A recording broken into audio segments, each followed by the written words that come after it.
Bonjour chers Aniciens et Aniciennes, on espère que vous allez bien et que vous avez passé une bonne journée. Et avant de commencer, on vous souhaite un bon visionnage. Être plus à l'écoute, parler de soi ou parler aux autres. Pendant que tes parents, tes professeurs ou tes amis discutent un sujet est quelque chose d'inadmissible. Cependant, il est aussi important d'écouter les autres afin de mieux comprendre. Et si vous prenez cette habitude, vous ne parlez plus de vous, mais vous laissez les autres vous parler d'eux. Prendre soin de vous. Dès le début de l'année, il faut vous prendre en main en 2020. Devenez votre priorité. Voyez les 12 prochains mois comme 12 dimanches page blanche, où vous pouvez faire tout ce qu'il faut pour vous soutenir en pleine forme. Commencez par vous consacrer 5 à 10 minutes seulement chaque jour. Peu à peu, allongez le temps que vous vous accordez. Et comme le 23 janvier est la journée de l'écriture à la main, offrez-vous un carnet pour tenir un journal au bord de toutes les nouvelles habitudes. Faites de l'exercice. La perte de poids est la meilleure résolution pour de nombreuses personnes. Et combiner avec plus d'exercice et rester en forme et en bonne santé. C'est quelque chose que plus d'un milliard de populations souhaitent atteindre. C'est assez facile de commencer un programme d'exercice ou d'alimentation. Mais l'astuce consiste à trouver un qui vous donnera des résultats stables et sera facile à suivre à long terme.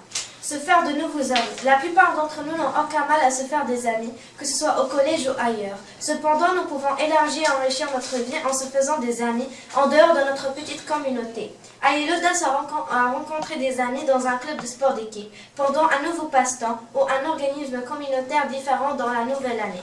Avec l'encouragement et le soutien des parents et des profs, vous pouvez vous fixer des résolutions réalistes pour la nouvelle année avec une attitude positive et l'optimisme. Si vous avez confiance que les autres les remarquent et qu'il est beaucoup plus facile de faire entendre votre opinion, demandez aux gens de sortir et de prendre de l'avance au travail. Une bonne dose de confiance en soi vous aidera à mener une vie beaucoup plus heureuse. Arrêtez de procrastiner. La plupart de gens qui empêchent les gens d'atteindre leur objectif et le désir de se détendre et de faire quelque chose d'amusant au lieu de travailler dur. Une fois que vous vous aurez habitué à la procrastination, il vous sera difficile de vous en sortir. Alors vous aurez beaucoup de travail à faire pour changer cette mauvaise habitude. Il existe de nombreux conseils utiles pour trouver le moyen de tergiverser.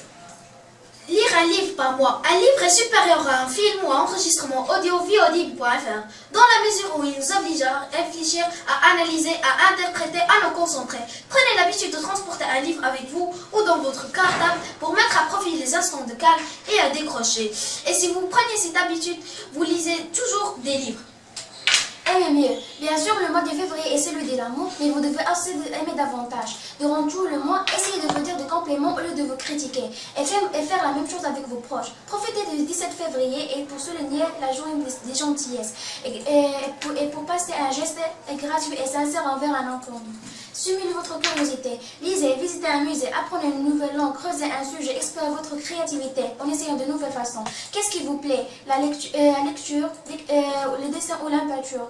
Si vous découvriez un sujet qui vous branche, vous sentirez que votre réserve d'énergie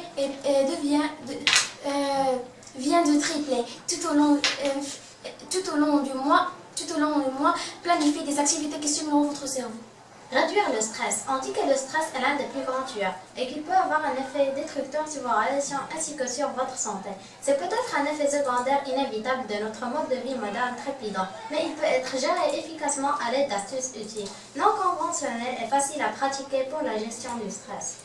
Les bonnes manières ont toujours été un élément important dans une société civilisée. Ils facilitent le contact avec d'autres personnes, évitent d'enfoncer les gens et font en sorte que les autres vous aiment comme une personne bonne et digne de confiance. Finalement, on espère que notre vidéo vous plaira et à la prochaine.